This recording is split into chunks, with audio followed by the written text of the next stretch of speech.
Okay, we've got more stuff. We're going to go from babyhood.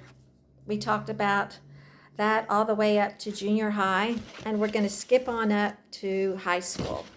And with me, we've got Elizabeth, Lisa, and Dylan.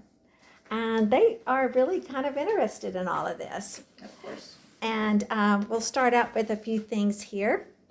First of all, she kept some more manuals and books, and this is interesting. This was about that time of the month, and you could record whenever it was your time of the month and how life goes on. This is kind of interesting. It talks about getting ready to go branch out in the world and be a good wife and maybe hold a job as a secretary or a nurse if it arises. She kept a lot of things like this to show that she attended different functions, and we're discovering that she actually did play the piano for many banquets. In fact, here's one right over here. This was a basketball banquet, and she was the accompanist at that. The senior class had their beautiful things. She had a nice address book, kept it full. Her life was full.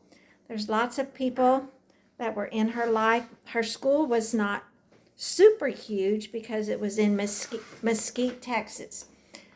She was born in Palestine, then moved to Mesquite because her father became a representative for Texas Power and Light. And what that means is that his job was to help convince the people out in East Dallas that it was a good thing to have electricity because they had never had it before, and then they could have refrigeration. And so they moved out there, and first thing, they got a phone installed. And my mom remembers that when the phone would ring and her parents were not there, she would answer it, and she would take phone calls for people who were having questions about the electricity. Maybe it went out, or they wanted her father to come and check in on it. She had gorgeous hair, and she would have pin curls, and this is kind of interesting. This is a book, like a journal, and it's in 1942. These were things that she was thankful for. As you can see, she was very patriotic.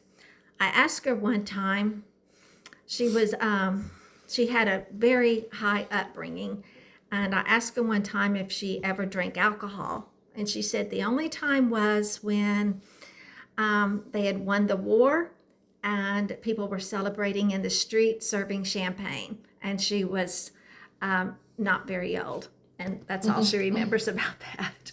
A little bit of bubbly. Yes, and another thing, her parents trusted her quite a bit.